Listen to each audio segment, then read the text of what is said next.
கர்த்தராகிய இயேசு கிறிஸ்துவின் பரிசுத்த நாமத்திற்கு ஸ்தோத்திரம் சொல்லி உங்களை இந்த கிருபையின் புதையல் நிகழ்ச்சிக்கு வரவேற்கிறேன்.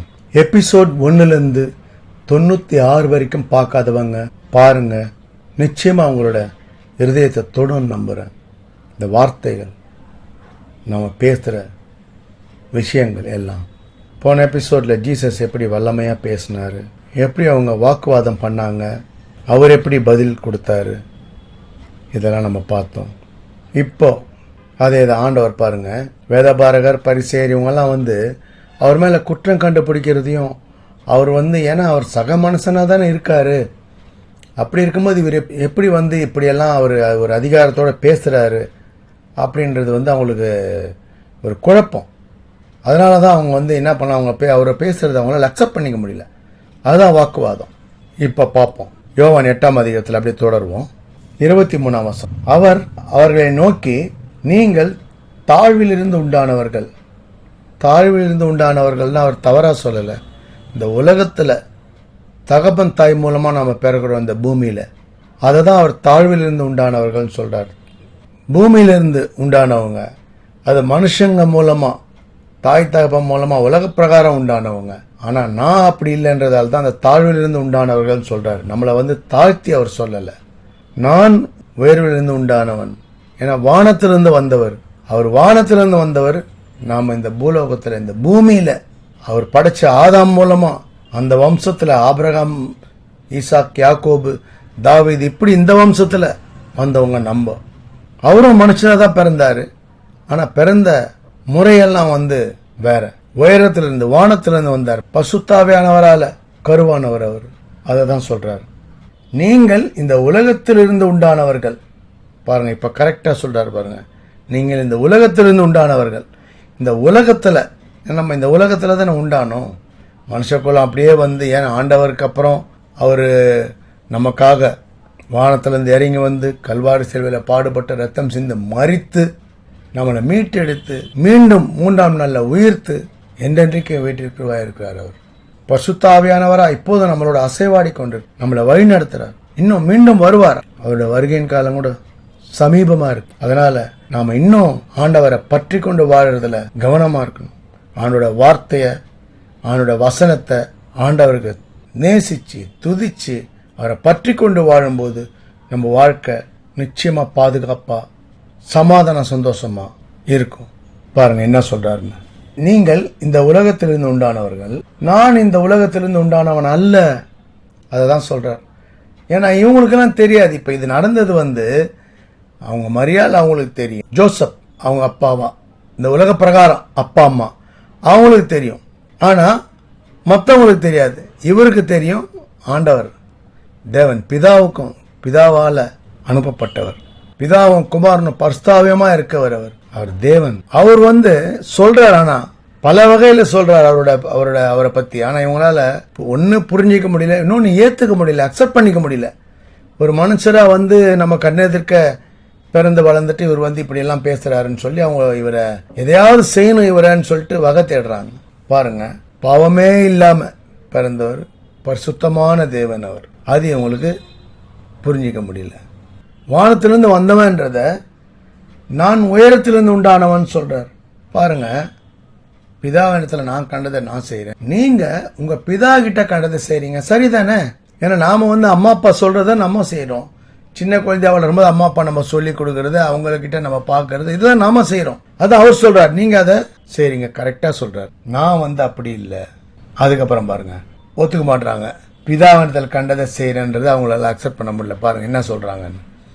அதற்கு அவர்கள், ஆபிரகாமே எங்கள் பிதா என்றார்கள். இயேசு அவர்களை நோக்கி, நீங்கள் ஆபிரகாமின் பிள்ளைகளாயிருந்தால் ஆபிரகாமின் கிரியைகளை செய்வீர்களே. நான் நீங்க எங்களுக்கு பிதா வேற யாரும் கிடையாது, எங்களுக்கு ஆபிரகாம் தான் பிதா, முற்பிதா அவர் தான், எங்களுக்கு அவர் தான், நீங்க வேற யாரும் பிதா இல்லை அப்படின்றாங்க. இவர் சொல்றது அக்செப்ட் பண்ண மாட்டாங்க. அதுக்கு தான் அவர் சொல்றாரு, ஆபிரகாமோட பிள்ளைங்க. ஆபிரகாம் எப்படி ஆண்டவருக்கு கீழ்ப்படிஞ்சு எப்படி நடந்தாரு, அவர் சொல்லுக்கு கீழ்ப்படிந்தாரு, அவரை நேசிச்சு அவரை துதிச்சு அவர் எப்படி ஆண்டவருக்கு கீழ்ப்படிதலா நடந்தாரு, விசுவாசத்தோட. நமக்கு விசுவாச தகப்பனா இருக்காரு. இப்பவும் பாருங்க, அவங்க கூட ஆபிரகாம பிதான்னு ஒத்துக்கிற அளவுக்கு பேசுறாங்க. அவரை சொல்றாங்க, அவர் தான் எங்கள் பிதான்னு சொல்லி. 56 வசனம் ஒரு ஷாக் கொடுக்கிறாரு அவங்களுக்கு. உங்கள் பிதாவாகிய ஆபிரகாம் என்னுடைய நாளைக்கான ஆசையாய் இருந்தான், கண்டு களி கூர்ந்தான் என்றார். அவங்களுக்கெல்லாம் அப்படியே தூக்கி வாரி போட்டிருக்கோம். என்ன இது, நம்ம ஆபிரகாம் தான் நம்ம பிதான்னு சொல்றோம், ஆனா இவர் ஆபிரகாம் இவரை பார்க்க ஆவலா இருந்ததாகவும் கண்ணு களி கூர்ந்தாவும் சொல்றாரு அப்படின்னு சொல்லிட்டு இவங்களுக்கு இன்னும் கோபம் குழப்பம் எல்லாம் அதிகமாகுது பாருங்க. ஏன்னா உண்மைதான், இவர் தான் ஆண்டவர், இவர் தான் வானத்திலிருந்து இறங்கி வந்திருக்காரு. இவருக்கான ஆபிரகாம் எப்படி எல்லாம் இவர் சொல்லி கீழ்ப்படிந்து நடந்தாரு, ஆபிரகாம் இவரை காண இருந்தார், இவருடைய குரலை கேட்டு இவர் சொன்ன மாதிரி ஆண்டவர் சொல்லி கீழ்ப்படிந்து நடந்தார். அதுதான் காண ஆசையா இருந்தான். ஆனா ஆண்டவரை கண்டு களி கொண்டான்னா முகமுகமா இல்ல, அவருடைய வார்த்தைய அவருடைய பிரசன்னத்தை கண்டு களி கூர்ந்தார். அவருடைய அந்த பிரசன்னம், அவருடைய அந்த ஒரு பவர், ஒரு வைப்ரேஷன், அவரோட வார்த்தை, வல்லமையான வார்த்தை, இதெல்லாம் கேட்டு களி கூர்ந்தது தான் அப்படி சொல்றாரு. அதுக்கப்புறம் பாருங்க 57 வசனம். அப்போ யூதர்கள் அவரை நோக்கி, உனக்கு இன்னும் 50 வயது ஆகவில்லையே, நீ ஆபிரகாமை கண்டாயோ என்றார்கள். கண்ணெதிர்க்க வளர்ந்து வர சொல்லும் போது, உனக்கு 50 வயசே ஆகலை, நீ எப்படி ஆபிரகாமை பார்த்த? அதை அவங்க கேட்குறாங்க. ஆபிரகாமை கண்டாயோ? இவங்களால கோபமும் குழப்பமும் அதிகமாயிட்டே இருக்கு. அதுக்கப்புறம் பாருங்க ஒன்னும் யோசிக்கிறாங்க. ஏன்னா இவரோட அப்பா அம்மா குடும்பம் தெரிஞ்சு இவர் இப்படி பேசுறது அவங்களோட ரியாக்ஷன் வேற மாதிரி இருக்கு.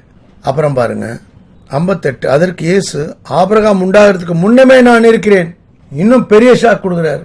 நான் இருக்கிறேன் என்று மெய்யாகவே மெய்யாகவே உங்களுக்கு சொல்கிறேன். மெய்யாகவே மெய்யாகவே 100%. அந்த மெய்யாகவே ஏன் சொல்றாரு இன்னொரு முறை, ஏன்னா மனுஷங்க ஈஸியா எதையும் நம்ப மாட்டாங்க. சாதாரணமாக பாருங்க, அவர் சொல்றதை நம்ப மாட்டாங்க.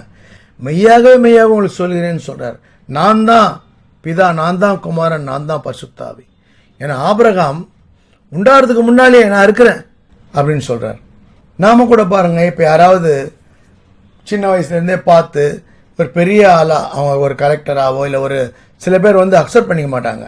ரொம்ப ஏழ்மையில இருந்து ரொம்ப எளிய ஆளா இருந்து அவங்க வாழ்க்கையில பெரிய நிலையை அடைஞ்சி இது பண்ணும்போது அவங்க என்ன பண்ணுவாங்க, ஏளனமா சொல்லுவாங்க, இந்த பையனா, இந்த உலகத்திலே சொல்றேன் பாருங்க, மனுஷங்களுக்குள்ள இந்த பையனா, இவன் இங்க இருந்தானே, அவன் குடிசையில நான் ஸ்லம்ல இருந்த பையனாச்சே, எனக்கு தெரியுமே, நான்லாம் அவனுக்கு சாப்பாடு கொடுத்துருக்கேன்னு, இதை பண்ணிருக்கேன். அதாவது பெருமையா சொல்றது இல்லை, சிரமப்படுத்தி சொல்லுவாங்க. பெருமையா சொல்றதுன்றதுன்னா, இந்த தம்பி இப்படி இருந்த தம்பி இன்னைக்கு இப்படி ஆயிருக்காரு, எவ்வளோ ஒரு சந்தோஷம், ஆண்டவர் ஆசீர்வாதம் அந்த தம்பிக்கு அந்த குடும்பத்துக்கு எப்படி கிடைச்சிருக்கு, ஆண்டவர் எப்படி ஆசீர்வதிச்சிருக்காரு அப்படி சொல்ல மாட்டாங்க. யாரோ ஒருத்தர் அப்படி சொல்லலாம் ஒருவேளை. ஆனா இப்படிதான் உலகம் இப்படிதான் சொல்லுது பாருங்க. இப்படி அதாவது சிறுமைப்படுத்தி, இவன் இப்படி குடும்பம் எனக்கு தெரியுமே, இந்த குடும்பம் எப்படி இந்த குடும்பமாச்சு, இவங்க வளர்ந்தது இப்படி ஆச்சு, அவன் எப்படி அந்த மாதிரி ஆனா, ஒரு சிறுமப்படுத்தி பேசுவாங்க பாருங்க. அந்த உயர்வை ஆண்டவர் அவங்களுக்கு கொடுத்திருக்காருன்றத நினைச்சு சந்தோஷப்படுறதை விட்டுட்டு என்ன சொல்றது, போறாம நல்ல எண்ணம் இல்ல, ஒருத்தர் நல்ல உயர்வா இருக்கிறத நினைச்சு சந்தோஷப்படாம அதை அவங்கள சிறுமப்படுத்தி பேசி அதுல ஒரு சந்தோஷம் காண்றவங்க இருக்காங்க பாருங்க. உலகத்துல அப்படியே இருக்காங்க. ஆண்டவரோட வருகையின் காலம் சமீபமாயிட்டு இருக்கு.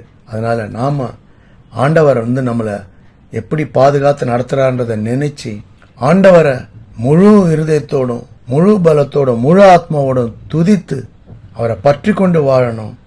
முழுமையா விசுவாசித்து பிறரை நேசித்து வாழ்வோம். ஆண்டவர் தர சமாதானம், சந்தோஷம், ஆசீர்வாதம், வெற்றி, செழிப்பு இதெல்லாம் பெற்று ஆண்டு அனுபவிப்போம்.